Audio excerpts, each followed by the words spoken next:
Alright, I figured I'd make this for the record. I mean, if you can gain something off of it, maybe. I don't know. Probably not at this point, but. So, today is the 5th, I believe, January 5th, 2026, which is 4 days shy of when I tested positive for COVID. So, obviously, if I tested positive for it, I'd already caught it. So, I'm giving this the 4 year mark. Ugh, what has changed? A lot. And there's a couple things that run through my mind when I think about it. I think back at the beginning stages of how freaking god awful it was. And like, wow, I lived through that.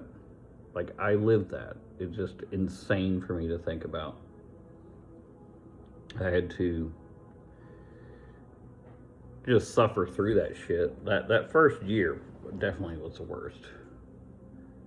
And progressively better and better. But at this point now, I would say I'm mostly back to normal. I still just get tired really easy.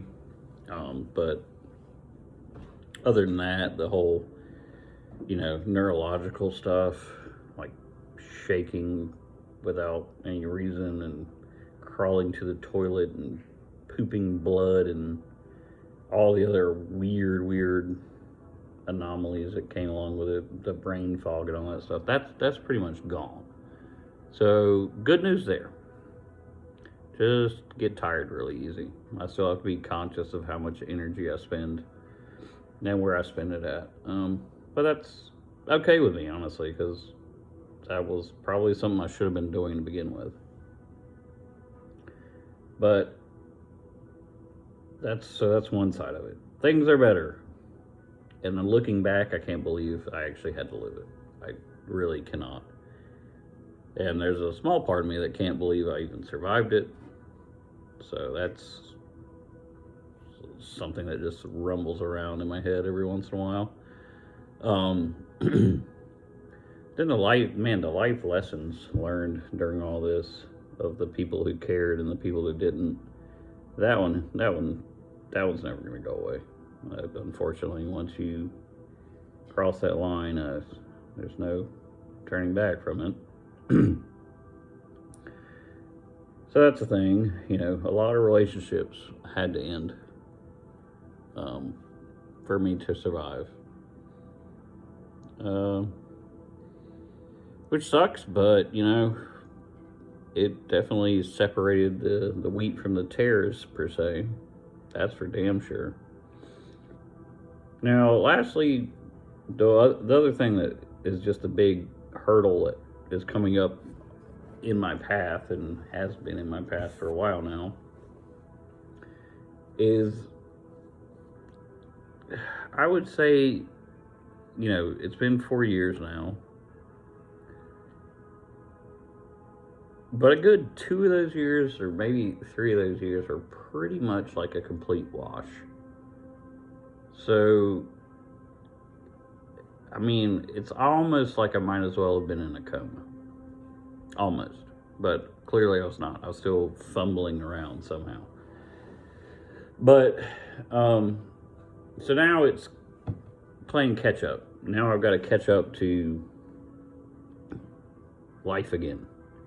So I'm not only just trying to I would say this process has been within the last year or so, but it's not only still being worried about, am I going to recover, are things going to get back to normal, but it's also trying to catch up again. And when you've been fucking useless essentially for years, catching up is hard. I'm years behind. This, I'm not trying to catch up on last week's project, yesterday's project. No, I'm trying to catch up on a project from 3 years ago. And I mean, I'm not gonna lie, a lot of times that's very defeating because you're trying to freaking climb this mountain and you're years behind everybody else. And that sucks. And then other things, when I see tools and stuff that I haven't used in 3 or 4 years, and like I remember all the things I used to do with them, and accomplish with them, and I'm like, oh God, I can't even believe it. I haven't touched that thing in 3 or 4 years. Like, it's just it. I don't know. It's a very odd feeling, a very, very freaking odd feeling. And even with my age, like just my age now, I'm like, wait, when the hell did I, what? When the hell did I turn fucking 40? Yes, I'm 40 now. When the hell did I turn 40? I was freaking 37 yesterday. Like, I don't, what? It's a weird, unsettling feeling. And it's kind of defeating. Well, I'm glad that I made it through. Let's be obvious about that. But I'm kind of a little bit jaded because I want those years back. Not gonna lie, I want them back. But I'm never gonna have them, so I guess, that ship has fucking sailed. But yeah, I mean, every once in a while it just catches me. It just catches me in these weird moments. Like I was in the garage earlier today and I just looked at something and I was like, damn, I remember using that.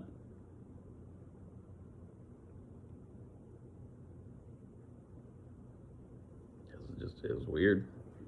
I guess, I don't know. It's just weird. That's all I can say. That's a weird feeling. It's like a coming face to face with your mortality. Like, oh God, probably could have been dead now.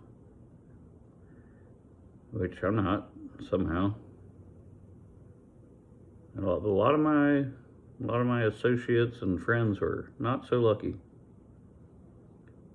I've never seen more people die in a span of 3 or 4 years than I have in my entire life. So I was one of the lucky ones, but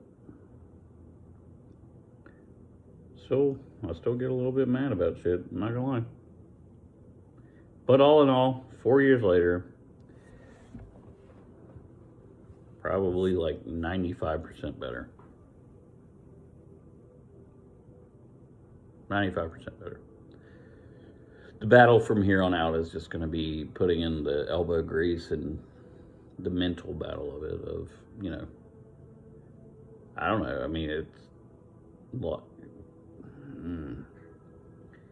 the grieving process of losing that amount of your life. It's going to be a mental battle, no matter how you put it. So that's going to be that's what's coming up here. But for all those people that are asking questions about what helps COVID, long COVID, blah, blah, blah, from the horse's mouth, time. That was it. That was fucking it. I did all the supplements, all the woo-woo treatments, all the crazy stuff. I would have done anything under the sun, and did pretty much, to try to get rid of that crap. None of it did a damn thing. Time. That's all it was. It's just time. So, I wish I would have known that, before I spent all that money on, I bought everything, all the woo-woo crap that they were advertising for it, all the vitamins.